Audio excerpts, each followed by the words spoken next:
নমস্কার, আমি আচার্য কেশব শাস্ত্রী। আশা করি তারামায়ের কৃপায় সবাই ভালো ও সুস্থ আছেন। বড়দের আমার প্রণাম, ছোটদের ও সমবয়সীদের আমার শুভেচ্ছা ও ভালোবাসা। বাংলার 1431 সালের রাশিফল সম্বন্ধে আগে মেষ এবং বৃষ রাশি সম্বন্ধে বলেছিলাম। আজ মিথুন রাশি সম্বন্ধে আলোচনা করব, আপনারা শুনতে থাকুন। এই মিথুন রাশির জাতক বা জাতিকাদের কর্মক্ষেত্রে বাধার ভিতর দিয়ে উন্নতি আসবে। কর্মের পরিবর্তন বা নতুন কোনো কর্ম যোগাযোগের সম্ভাবনা আছে। ব্যবসায়ীদের ক্ষেত্রে ছোটোখাটো সমস্যার ভিতর দিয়ে উন্নতির যোগ আশা করা যায়। নতুন কোনো ব্যবসায়ে যুক্ত না হয় ভালো, এতে সামান্য ঝুঁকি থাকতে পারে। ইলেকট্রনিক্স, ইঞ্জিনিয়ারিং, ফাইন আর্টস, টেক্সটাইলের সঙ্গে যুক্ত ব্যক্তিদের সময়টা আশানুরূপ নয়।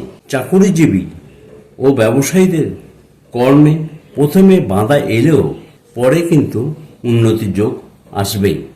বিদ্যার্থীদের সময়টা আশানুরূপ বলা যায় না, অর্থাৎ মনের মতো সফলতা আসবে না। উচ্চ বিদ্যায় সফলতা বাধার ভেতর দিয়ে আসবে। ছোটখাটো ভ্রমণ আছে, এছাড়া বিদেশে যাওয়ার সম্ভাবনা। আইন ও রাজনীতির সঙ্গে যুক্ত ব্যক্তিদের উন্নতির সম্ভাবনা। শরীর স্বাস্থ্যর প্রতি সতর্ক থাকুন, শত্রুদের থেকে সতর্ক থাকুন, না হলে ক্ষতির সম্ভাবনা।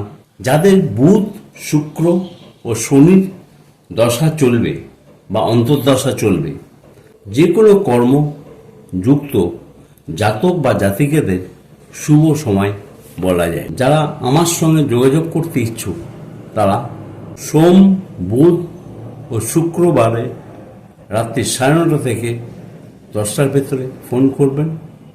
আমি যথাসম্ভব উত্তর দেওয়ার চেষ্টা করব।